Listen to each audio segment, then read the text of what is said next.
morning, the state news. The Independent National Electoral Commission (INEC) says it has extended the last day for the collection of permanent voter cards (PVCs) by eligible to tomorrow 48 hours before the state governorship election in order to ensure that no one is disenfranchised. INEC Chairman Professor Mahmoud Yakub, who stated this at the election stakeholders meeting, reaffirmed the preparedness of the Commission towards the conduct of free, fair, transparent, credible, peaceful, inclusive, and conclusive election come this weekend. The stakeholders meeting witnessed the convergence of critical stakeholders in the electoral process, including the INEC Chairman, who led other top-ranking officers of the Commission, the Inspector General of Police, Usman Alkali, royal fathers led by the Oni of Ife Oba Adeyeye Ogunwusi Ojaja II, representatives of the Army, DSS, Police, Air Force, NSCDC, Immigration, Correctional Service, Federal Road Safety Corps, NYC, ICPC, and civil society organizations. In his address at the meeting, which also featured the gathering of the leadership and candidates of all the 15 political parties contesting the Osun governorship election, INEC Chairman Professor Mahmoud Yakub stated that INEC has no special candidate, affirming that the choice of who becomes the next governor of the state is in the hands of the electorate. He announced the 76% of registered voters that have collected their PVCs, assuring that INEC will deploy the use of the bimodal voter accreditation system, which recognizes fingerprints and facial recognition, as well as uploading of election results to INEC portal. The Inspector General of Police, Mr. Usman Al-Khali Baba, stated that 21,000 police personnel will be deployed to the wards in all the local government areas of the states and charged parents to caution their children in wards not to be used by politicians to disrupt the election.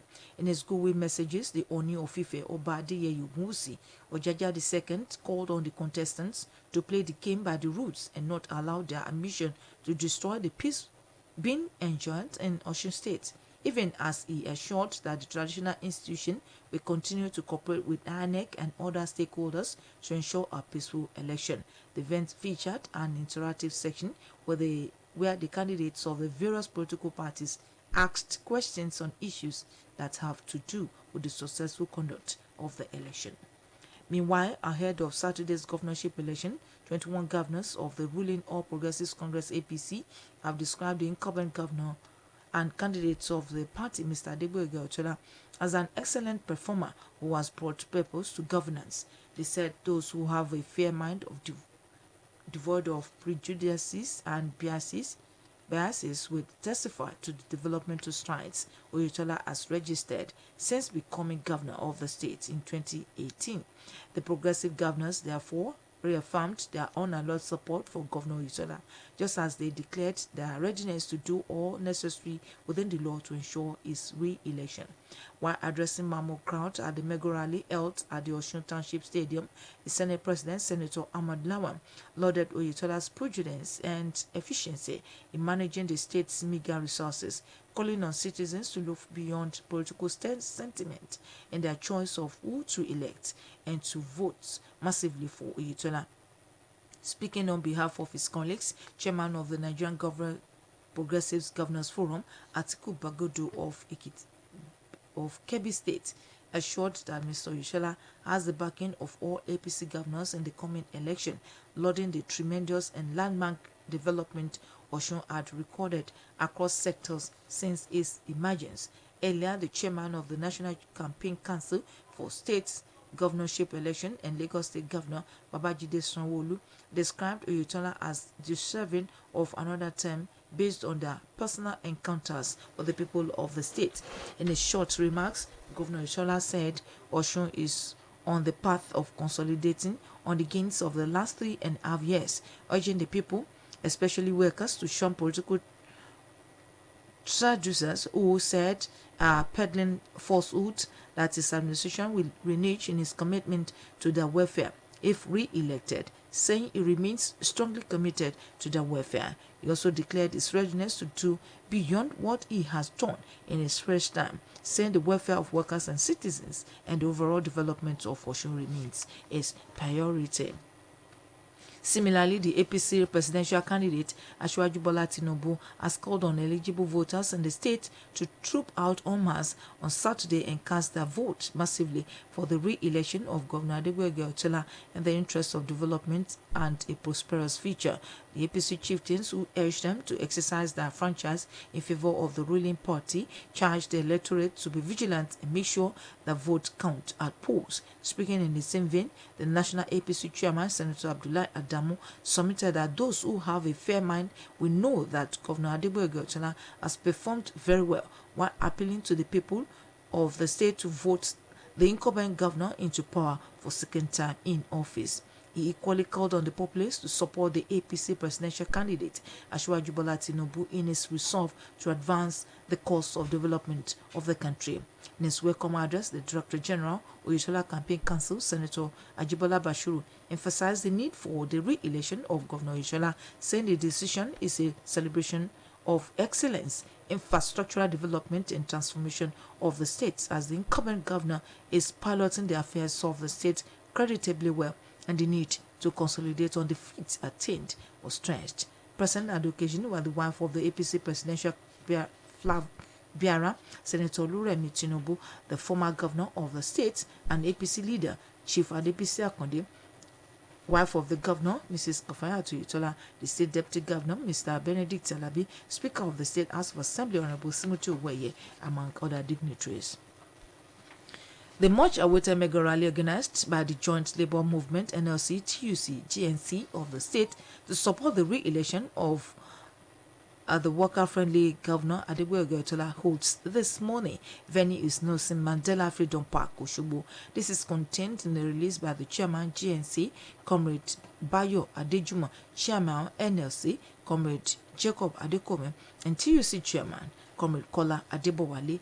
All invited guests, all labor leaders and workers in public and private sectors are expected at the rally. That was the state news. Good morning.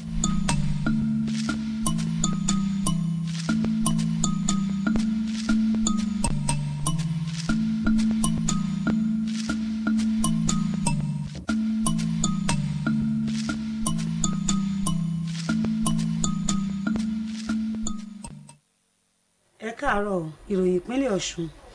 Àjọ elétò ìdìbò INEC ti kéde pé ọjọ́bọ̀ ọ̀la ni pínpín yóò pín fún gbogbo àwọn tó fẹ́ gba káàdì ìdìbò wọn ṣáájú ètò ìdìbò gómìnà ìpínlẹ̀ tí yóò wáyé ní sátidé ọ̀sẹ̀ yìí.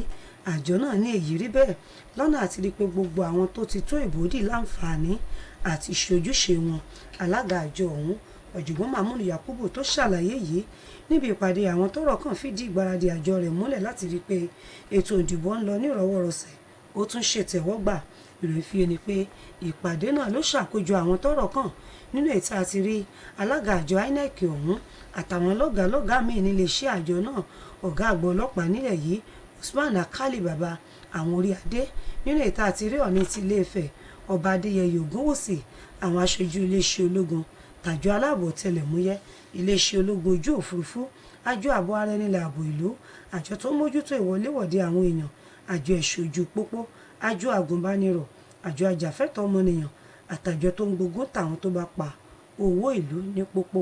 Nígbà tó sọ níbi ìpàdé ọ̀hún, táwọn aṣáájú ẹgbẹ́ òṣèlú àtàwọn olùdíje fún ipò gómìnà nínú ẹgbẹ́ òṣèlú 15 ọ̀tọ̀ọ̀tọ̀ péjú sí, Ọ̀jọ̀gbọ́n Yakubu tẹnumọ́ pé àjọ INEC kò ní ààyò kankan nínú àwọn olùdíje ọ̀hún, pẹ̀lú àfikún pé ọwọ́ àwọn olùdìbò lọ̀rọ̀ ta ni yóò bọ́ sípò gómìnà ìpínlẹ̀ yìí lẹ́yìn ètò ìdìbò ọ̀hún wà.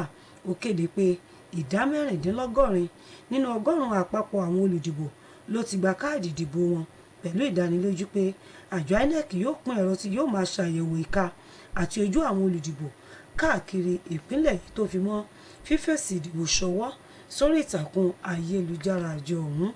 Ọ̀gá àgbà ọlọ́pàá nílẹ̀ yìí Ọ̀gbẹ́ni Usman Akali Baba sọ̀dí mọ̀ pé 21,000 àwọn ọlọ́pàá nílé iṣẹ́ òun yóò fi ṣọwọ́ káàkiri àwọn wọ́ọ̀dù nípínlẹ̀ yìí, pẹ̀lú àrọwà pé káwọn òbí àtàlágbàtọ́ fewé mọ́ máwọn ọmọ wọn létí kí wọ́n má jẹ́ káwọn olóṣèlú lò wọ́n láti pàkúta sídìbò náà. Nínú ọ̀rọ̀ Ọọ̀ni ti Ilé-Ifẹ̀ Ọba Adéyẹyè Ògúnwùsì ló ti rọ àwọn olùdíje láti ṣe níbàámu pẹ̀lú àgbékalẹ̀ ìlànà, pẹ̀lú ìkìlọ̀ pé kí wọ́n má torí ìfẹ́ tara wọn domi àlàáfíà ìpínlẹ̀ yúrú nígbà tó fìdí ìdánilójú múlẹ̀ pé àwọn orí adé kò ní rẹ̀wẹ̀sì nídìí fífọwọ́sowọ́pọ̀ pẹ̀lú àjọ INEC àtàwọn míì tọ́rọ̀ kàn láti rí i pé ètò ìdìbò náà lọ nírọ̀wọ́rọsẹ̀. Nígbáradì fẹ́tò ìdìbò gómìnà ìpínlẹ̀ yìí tí yóò wáyé ní sátidé ọ̀sẹ̀ yìí, àwọn gómìnà 21 nínú ẹgbẹ́ òṣèlú APC ti ṣàpèjúwe gómìnà Adégbóyèga Oyètọ́lá tí ṣòdíje fún ipò gómìnà ìpínlẹ̀ yìí lábẹ́ àsíá ẹgbẹ́ náà gẹ́gẹ́ bí ẹni tó ti fakọyọ tó tún mú àyípadà ọ̀tun bá ìjọba ní gbogbo ọ̀nà. Wọ́n panupọ̀ sọ pé ẹni tó bá níbẹ̀rù Ọlọ́run tó tún nífẹ̀ẹ́ ìtẹ̀síwájú yóò jẹ́rìí sí àwọn iṣẹ́ ìdàgbàsókè tí gómìnà Oyètọ́lá ti ṣe láti ọdún 2018. Àwọn gómìnà ẹgbẹ́ onítẹ̀síwájú ọ̀hún wá fìdí àtìlẹ́yìn wọn múlẹ̀ fún gómìnà Oyètọ́lá pẹ̀lú ìlérí pé àwọn ti ṣetán láti ṣohun gbogbo níbàámu pẹ̀lú òfin láti rí i pé ìbò náà lọ ní ìrọ̀wọ́rọsẹ̀.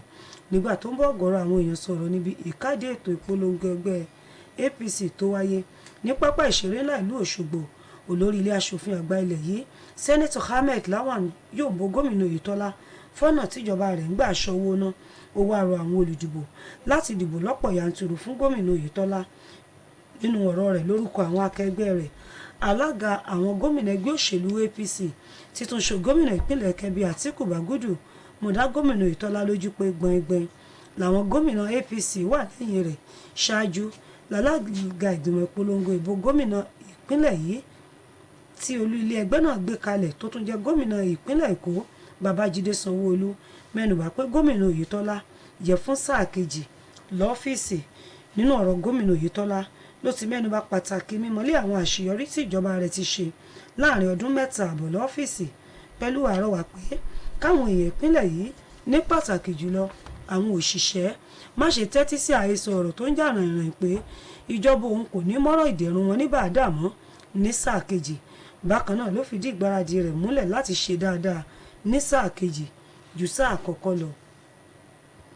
Olùdíje fún ipò ààrẹ ẹgbẹ́ òṣèlú APC Aṣíwájú Bọ́lá Tinubu ti rọ àwọn olùdìbò nípìnlẹ̀ yìí láti túyáyá jáde dìbò fún gómìnà Oyètọ́lá ní sátidé ọ̀sẹ̀ yìí fún àǹfààní ìdàgbàsókè ọjọ́ iwájú ìpínlẹ̀ yìí. Ẹ̀ka ẹgbẹ́ òṣèlú APC náà rọ àwọn olùdìbò láti ṣe ìṣojúlá alákànfí sọ́rí lásìkò ìdìbò náà. Nínú ọ̀rọ̀ alága ẹgbẹ́ APC lápapọ̀ ilẹ̀ yìí Sẹ́nẹ́tọ̀ Abdullahi Adamu ló ti tọ́ka sí pé ẹni tó bá nífẹ̀ẹ́ ìdàgbàsókè yóò mọ̀ pé ìjọba gómìnà Oyètọ́lá ti ṣe dáadáa pẹ̀lú àrọwà pé káwọn èèyàn fìbò gbé wọlé fún sáà kejì. Bákan náà ló rọ àwọn èèyàn láti ṣàtìlẹ́yìn fún Aṣíwájú Tinubu fún àǹfààní ìdàgbàsókè orílẹ̀-èdè yìí. Nínú ọ̀rọ̀ ìkíni káàbọ̀ rẹ̀, olùdarí àgbà fún ikọ̀ ìpolongo sáà kejì gómìnà Oyètọ́lá Sẹ́nẹ́tọ̀ Ajíbọ́lá Bàṣírù tẹnumọ́ ìdí tó fi ṣe pàtàkì káwọn èèyàn dìbò fún gómìnà Oyètọ́lá kí iṣẹ́ ìdàgbàsókè ìlú lè máa tẹ̀síwájú. Lára àwọn tó péjú ni ayé olùdíje fún ipò ààrẹ ẹgbẹ́ òṣèlú APC Sẹ́nẹ́tọ̀ Olúrẹ̀mí Tinubu, alága tẹ́lẹ̀ rí fẹ́gbẹ́ òṣèlú APC lápapọ̀ ilẹ̀ yìí tó tún ti fìgbà kan rí jẹ́ gómìnà ìpínlẹ̀ yìí Olóyè Bísí Àkàndé, aya gómìnà ìpínlẹ̀ yìí arábìnrin Kafayat Oyètọ́lá, ìgbákejì gómìnà ọ̀gbẹ́ni Benedict Alabi, abẹnugan ilé aṣòfin ìpínlẹ̀ yìí ọ̀rẹ́bù Timothy Owóẹ̀yẹ àtàwọn ìkàn míì bẹ́ẹ̀. Ẹ̀wẹ̀ agbáríjọ ẹgbẹ́ àwọn òṣìṣẹ́ nínú èyí tá a ti rí NLC, TUC àti JNC yóò ṣèwọ́de àtìlẹ́yìn fún gómìnà Adégbóyèga Oyètọ́lá láàárọ̀ òní Nelson Mandela Freedom Park Òṣogbo níwọ́de náà yóò ti wáyé. Èyí jẹyọ nínú àtẹ̀jáde tí alága ẹgbẹ́ àwọn òṣìṣẹ́ tá a mọ̀ sí NJC Comrade Báyọ̀ Adéjùmọ̀, alága NLC Jacob Adékòmí àti ti TUC Comrade Kọ́lá Adébọ̀wálé jùmọ̀ fọwọ́ sí. Ìrètí wà pé gbogbo àwọn tí wọ́n ti fìwé pè, àwọn adarí ẹgbẹ́ òṣìṣẹ́ àtàwọn òṣìṣẹ́ lápapọ̀ lẹ́ka ìjọba àti taládàáni yóò péjú síbi ìwọ́de ọ̀hún. Aya ìfilọ́lẹ̀ ìkówójọ fún ìdàgbàsókè mọ́ṣáláṣí ńlá ìlú Àwó àti fífa ìmì ẹ̀yẹ dánilọ́lá yóò wáyé láàárọ̀ yìí ní Ìláwó City Hall Ìláwó, ìjọba ìbílẹ̀ ìdàgbàsókè agbègbè gúúsù Èjìgbò. Ìjẹ́jáde nínú àtẹ̀jáde táwọn tó wà nígbọnú ètò ọ̀hún fi síta. Àtẹ̀jáde náà jẹ́ kó di mọ̀ pé gómìnà ìpínlẹ̀ yìí ọ̀gbẹ́ni Adégbóyèga Oyètọ́lá lálejò lẹ́ni àyẹ́sí pàtàkì nígbà tí abẹnugan tẹ́lẹ̀ nílé aṣòfin ìpínlẹ̀ yìí ọ̀mọ̀wé Najim Fọláṣayọ̀ Sàlámì àti Alhaji Nuran yóò jẹ́ alága níbi ayẹyẹ ọ̀hún. Àtẹ̀jáde náà tún sọ síwájú pé Alhaji Ashiru Oyèbánjí àti Alhaji Azam Samotu Farombi ni bàbá ọjọ́ náà nígbà tí ọ̀gbẹ́ni Ismail Fakorede Azeez Fakolade àti Lukman Oyèbánjí Ashiru yóò jẹ́ àlejò pàtàkì níbi ètò lára àwọn tí wọ́n tó ń retí ni Alhaji Muritado Adeniyi tí gbogbo èèyàn mọ̀ sí Rainbow gẹ́gẹ́ bí olùfilọ́lẹ̀ àgbà, Alhaji Adédèjì àti Alhaja Muibat Ọmọbọ́láńlé Abbas tó fi mọ́ Alhaja Sherifat Azam àti àwọn míì bẹ́ẹ̀. Èyí ló pin ìròyìn ìpínlẹ̀ Ọ̀ṣun ẹ̀yáṣẹ́ o.